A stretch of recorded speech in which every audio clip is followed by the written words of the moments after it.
সবাইকে রমজানের শুভেচ্ছা। আজকে আমরা যে রোজা রাখলাম, রোজার পরপরই দেখা যাবে যে ইফতারির সময় নানা রকম খাওয়া শুরু করে দেব। তার ভিতর থাকে আমাদের বাংলাদেশের জনপ্রিয় খাওয়া ছোলা, পেঁয়াজু, মুড়ি, তার সাথে অনেক গুরুপাচ্ছ খাওয়া আমরা খাওয়া শুরু করব।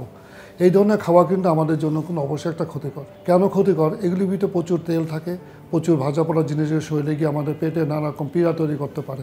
যেমন ধরেন গ্যাস হতে পারে, বুক জ্বালা পড়া হতে পারে, পেট ব্যথা হতে পারে, এবং যাদের আগে থেকে অ্যাসিডিটি আছে তার জন্য কিন্তু এগুলি অনেক বড় ধরনের সমস্যা তৈরি করতে পারে।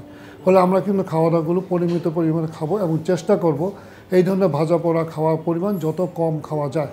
রোজার ইফতারের সময় আমরা পানি খেতে পারি, ডাবের পানি খেতে পারি, ফ্রুট জুস খেতে পারি, আমরা হয়তো বা কিছু বাদাম জাতীয় জিনিস আমরা খেতে পারি, মুড়ি খেতে পারি। এইগুলি কিন্তু আমাদের জন্য স্বাস্থ্য উপকারী বেশি হবে।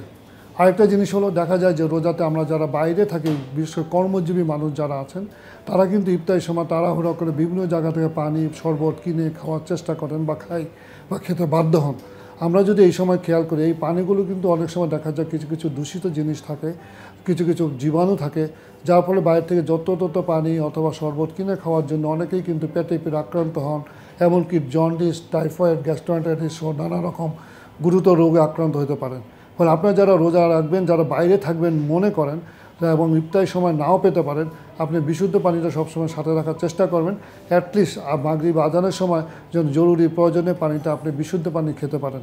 আরেকটা জিনিসের, বাইরে যে খোলা খাওয়াগুলো বিক্রি হয় এইগুলো আপনি অ্যাভয়েড করার চেষ্টা করবেন, কারণ এই খোলা খাওয়াগুলোর মাধ্যমে যে মাছি বা বিভিন্ন ধরনের আমাদের ইনসেক্ট বা পোকামাকড়ের মাধ্যমে কিন্তু, অথবা বাতাসে ধুলাবালি থেকে নানা রকম কিন্তু জীবাণু সংযুক্ত হতে পারে, যার ফলে এগুলি খাওয়ার ফলে মানুষের কিন্তু নানা রকম পেটে পীড়া শুরু করে ডায়রিয়া, বমি অথবা গ্যাস্ট্রোএন্টারাইটিস অথবা টাইফয়েড, জন্ডিস হতে পারে।